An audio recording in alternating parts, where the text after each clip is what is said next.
Gravitas coffers game में आपका स्वागत है। मैं आपका दोस्त और होस्ट वेन्ना। आज हम लोग लेके आए हैं वीडियो फैब के फर्स्ट वीक की, जिसके अंदर हमें 6 फैब से लेके 10 फैब तक की ये वीडियो है। देखते हैं कैसे चलता है बजट के बाद में और अदानी साहब की इन्वेस्टिगेशन के बाद में ये वीक। तो थोड़ा-सा डाइसी रहेगा ही, क्योंकि अदानी की सेबी की साइड से इन्वेस्टिगेशन है, उसका भी 72 घंटे के अंदर रिपोर्ट आनी है। तो अगर वो रिपोर्ट्स थोड़ी-सी खराब हुई तो फिर हमारे इंडिया के ऊपर थोड़े क्राइसिस बढ़ सकते हैं।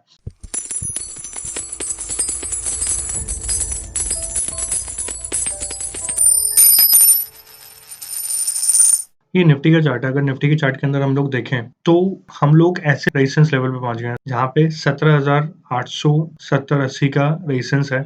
अगर इन लेवल से हम लोग ऊपर निकले तो हाँ, हम लोगों के पास में ग्रोथ दिखाई पड़ती है एंड जो मुझे चांसेस लगते हैं कि हम यहाँ से ग्रोथ देखने को मिलेगी। हम अराउंड 18,200 तक के लेवल्स आने वाले टाइम में देख सकते हैं। जैसा कि हम लोगों ने लास्ट वीक के अंदर आपको बोला था कि 500 के ऊपर एक बहुत अच्छा सपोर्ट लेवल है। अगर 500 के लेवल्स टूटते हैं तो हम लोग नीचे की साइड पे 200-250 के लेवल्स देखेंगे। लेकिन हाँ, हम लोगों ने 500 के लेवल्स तोड़े, लेकिन 350 के लेवल्स देखने को मिले थे। एक ही दिन, वो भी बजट वाला दिन था। इन द मीनवाइल हम लोग कभी भी 500 से नीचे बंद नहीं हुए और ये एक बहुत अच्छा इंडिकेशन है। अगर 500 से ऊपर बंद हुए हम लोग तो एक बाउंस डेफिनिटली देखने को मिलता है हम लोगों को। अगर इन लेवल से हम लोग क्रॉस कर गए मंडे, ट्यूसडे को, तो डेफिनिटली हम लोगों के पास में 18,200 के लेवल्स देखने को मिलेंगे। अगर नीचे की साइड पे 500 के लेवल से नीचे हम लोग क्लोजिंग देने में कामयाब रहे तो फिर हम लोग 200-250 के लेवल्स ज़रूर देखेंगे निफ्टी के। लेकिन मुझे थोड़ी-सी पॉसिबिलिटी कम लगती है कि हम वो लेवल्स 500 से नीचे क्लोजिंग आई। बाकी देख लेते हैं बैंक निफ्टी। बैंक निफ्टी के अंदर भी रिकवरी ठीक-ठाक ही है। हो सकता है कि हम लोग आने वाले टाइम के अंदर बैंक निफ्टी के अंदर 42,000 के लेवल्स देखें 1-2 दिन के अंदर, और अगर हम लोगों ने इन लेवल्स को क्रॉस किया 42,200, तो देन फिर हम लोग फर्दर 43,000 तक के लिए जा सकते हैं। लेकिन बैंक्स के ऊपर सबसे ज़्यादा इम्पैक्ट पड़ेगा अदानी न्यूज़। अदानी का जैसा आउटकम रहेगा सेबी की साइड से, उस अकॉर्डिंग हम लोग अदानी को देखेंगे। अब ये थोड़ा-सा एक डाइसी रह सकती है फील्ड कि हाँ, डाउन साइड पे भी देखते हैं, लेकिन मुझे जो बॉटम्स लग गए हैं, मुझे ऐसा लगता है कि शायद ये बॉटम्स ना टूटे आने वाले टाइम के अंदर और यहाँ से हम लोग एक रिकवरी करते हैं। हम आईटी सेक्टर देख लेते हैं। आईटी ने एक अच्छी ग्रोथ दिखाई है और इंटरनेशनल आईटी भी अच्छा परफॉर्म कर रहा है। सिर्फ ये हमारे इंटरनल प्रॉब्लम्स हैं जिसकी वजह से आईटी के अंदर सेलिंग दिखाई पड़ रही है हम लोगों को, नहीं तो फर्दर हम लोग अपसाइड पे और देखने को मिलेगा। करीब हम लोग 32,200 तक के लेवल्स देखने को मिल सकते हैं हम लोगों को आईटी के, और आईटी सारे स्टॉक्स अच्छे परफॉर्मेंस दिखा रहे हैं। हमारी कुछ रिकमेंडेशंस भी हैं व्हाट्सएप चैनल के ऊपर, तो आप प्लीज़ वहाँ पे फॉलो कीजिए। ऑटो के अंदर वापस एक करेक्शन देने के बाद में एक अच्छी रिकवरी देखने को मिली है इसके अंदर। जैसे ही ऑटो सेक्टर पूरा 13,460 के अबाउट ट्रेड करता है और वहाँ पे सस्टेन कर जाता है क्लोजिंग बेसिस के ऊपर, तो डेफिनिटली हम लोग इसके अंदर एक अच्छी और रैली देखने को मिलेगी। खास तौर से महिंद्रा एंड महिंद्रा के अंदर, मारुति के अंदर, आपको Eicher motor, hero, Bajaj auto, इनके अंदर आपको एक अच्छी रैली देखने को मिलेगी, जो चार्ट्स में भी दिखाई पड़ रहा है। चार्ट्स भी इनके अच्छे दिखाई पड़ रहे हैं। अगर एफएमसीजी देखें तो एफएमसीजी भी अपने हाईएस्ट पे आ गया है वापस। यहाँ से छोटी-मोटी एक करेक्शन मिल सकती है, लेकिन हाँ, अगर ये इसने लेवल्स तोड़े एफएमसीजी सेक्टर ने 46,300 तक के, तो डेफिनिटली हम लोग यहाँ से एक और अच्छी मूव देखेंगे, जिसके अंदर से ऑलरेडी ब्रिटानिया जो है वो अपने लाइफ टाइम हाईएस्ट पे निकल चुका है। हमारी फ्राइडे की रिकमेंडेशन के अंदर ब्रिटानिया हम लोगों ने रिकमेंड किया हुआ है। आप ब्रिटानिया के अंदर इन्वेस्ट कर सकते हैं, आपको अच्छी रैली देखने को मिलेगी आने में। तो मेरे को एफएमसीजी पूरा सेक्टर भी अच्छा दिखाई पड़ता है। अब हम लोग बात कर लेते हैं गोल्ड, सिल्वर की।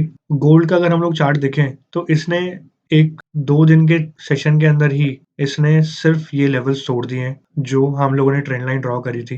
तो मोस्ट प्रोबेबली अब यहाँ से आप अपना स्टॉप लॉस मेंटेन करें। 37,000 के लेवल्स के ऊपर आप अपना स्टॉप लॉस मेंटेन करें और इसको शॉर्ट करके चलें गोल्ड को।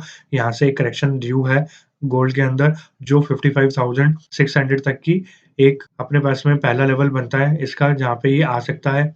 दूसरा लेवल जो है हमारे पास में बनेगा 54,900 तक के, या 55,000 तक का लेवल हमारे पास में दूसरा बना। गोल्ड के अंदर एक करेक्शन ड्यू है, करेक्शन हो सकती है गोल्ड के अंदर। डॉलर्स के अंदर भी गोल्ड वीक ही दिखाई पड़ता है। हम लोगों ने ये चीज़ बहुत पहले बता दी थी अपने कस्टमर्स को कि गोल्ड और सिल्वर वीक दिखाई पड़ रहे हैं। पैटर्न हम लोगों ने परसों ही बता दिया था थर्सडे सेशन के अंदर ही कि हाँ, यहाँ से वीक है और आप यहाँ से शॉर्ट करके चल सकते हैं। सिल्वर के अंदर भी सेम उसी टाइप का पैटर्न शो हो रहा है, जो एक पैटर्न फेलियर था, ब्रेकआउट देने के बाद में इसने फेलियर दिया और वो सेम डे के अंदर नीचे ही क्लोज हुआ।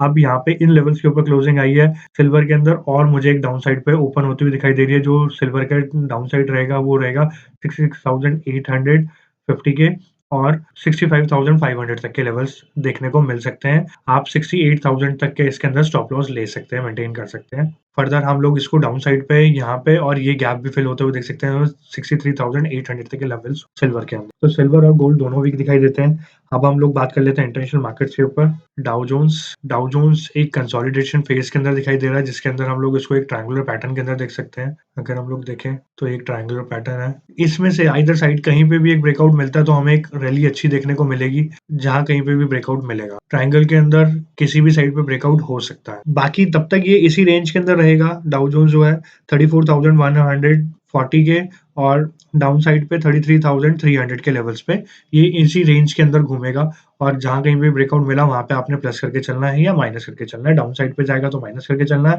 अप साइड पे ब्रेक करता है तो आपको पॉजिटिव साइड। नैस्डैक के अंदर अगर हम लोग देखें तो छोटी-सी करेक्शन देखने को मिली, जो एक गैप अप इसके अंदर ओपनिंग थी, तो हो सकता है ये कुछ आईटी स्टॉक्स के अंदर हमें भी कुछ छोटा-मोटा करेक्शन देखने को मिले, जो गैप फिल हो जाए और फिर उसके बाद में वापस हम लोग ऊपर की साइड पे, जैसा कि हमने लास्ट वीडियो के अंदर भी कहा था, लास्ट वीक की के अंदर ये एक ब्रेकआउट है और ब्रेकआउट के बाद में हम लोग पूरा नैस्डैक के अंदर एक अच्छी रैली देखने को मिलेगी हम लोगों को। सेम वैसा ही हुआ और जो लेवल्स हम लोगों ने बोले थे 12,250 के, वो लेवल्स अचीव हुए हैं। अभी और लेवल्स पेंडिंग है। यहाँ से वो टर्निंग पॉइंट है। अब देखो नैस्डैक कहाँ तक जाता है। जो और लेवल्स रहेंगे अप साइड पे वो रहेंगे 12,600 तक के एंड 13,160 तक के। तो कुछ करेक्शन हो सकती है। करेक्शन आप शॉर्ट टर्म के लिए 1-2 दिन के अंदर करेक्शन कुछ आपको 11,700 तक के लेवल्स पे ला सकती है इसको, लेकिन उस चीज़ से घबराना नहीं है, वहाँ पे और पोज़ीशंस ऐड करनी है। होप आपको ये वीडियो समझ में आई हो। मोस्ट प्रोबेबली जहाँ तक इंटरनेशनल मार्केट सपोर्ट कर रही है और ये सारी चीज़ें कर रही हैं, तो हम लोग पॉजिटिव साइड पे ही रहेंगे अनटिल अनलेस कोई बहुत नेगेटिव न्यूज़ नहीं आती हमारी साइड से, इंडिया की साइड से अदानी को लेके। अगर अदानी की साइड से न्यूज़ नेगेटिव हुई तो फिर हो सकता है कि हम लोग थोड़े क्राइसिस की साइड पे जाते हुए दिखाई पड़े मार्केट के अंदर, क्योंकि बैंक निफ्टी सपोर्ट नहीं करेगी, अदानी स्टॉक्स सपोर्ट नहीं करेंगे एंड बाकी और दूसरे स्टॉक्स के अंदर भी फिर सेलिंग देखने को मिलेगी। साइनिंग ऑफ, फिर नाउ।